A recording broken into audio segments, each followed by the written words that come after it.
Unfortunately, in the United States, since African Americans have been able to vote more freely with the Voting Rights Act of 1965, increasing numbers of Black people have voted when they're eligible to do so. This year, there was enormous turnout in the presidential election. But no matter how many Black people vote, we still are not able to get the people we elect to make the changes that we need. Black population is very high in many of the cities and inner ring suburbs, and vote for people who run cities and still do not put programs in place that will close those gaps, those economic gaps that we're talking about. And the Black population willingly votes. Every time there's a campaign, all of the candidates come out begging, pleading, urging, whatever, Black people to vote. But the problem is, and Black people vote because they say we fought to get the right to vote, but then the fruits of their vote don't come. The programs that are set up don't address the problems that Black people have.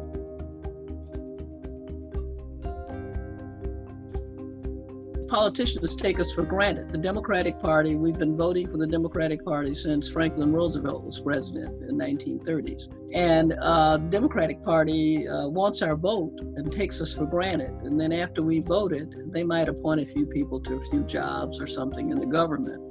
But Black problems do not become the number one priority at any time. We're too small in number.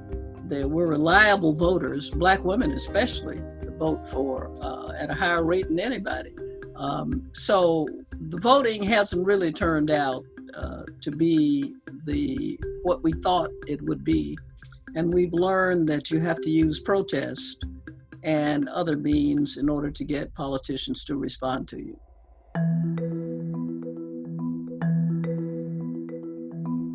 Well, the first thing that needs to be done is to take the vaccine, which Trump jump-started by starting Operation Warp Speed.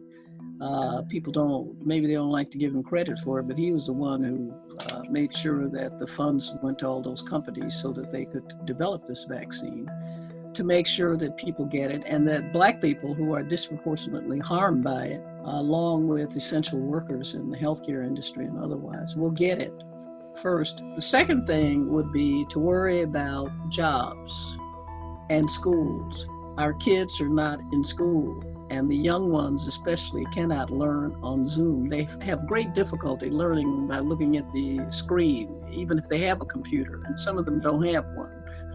And so we're getting further and further behind in education. The other thing is that many Black people have asked for reparations from the federal government, and Biden has not committed to reparations. He should commit to a program of reparations from the federal government to pay for all of the harm that's been done and has been passed on intergenerationally, making the wealth gap today and accelerating the inequality among Black people. It's been pressed harder in the last few years than before.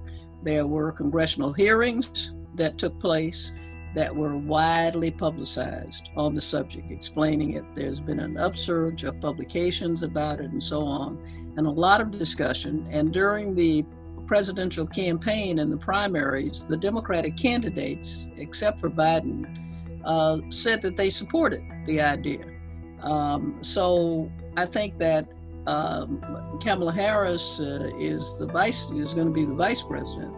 And the other people either said they supported it or they didn't say they were against it. So I think it's an opportunity now to try to get reparations. It will be controversial because anything that the American government does for Black people is controversial among people who are not Black, as well as some Black people. But that doesn't mean that it's not a just policy and that it should not be looked at, and it might not alleviate some of these issues that we're talking about.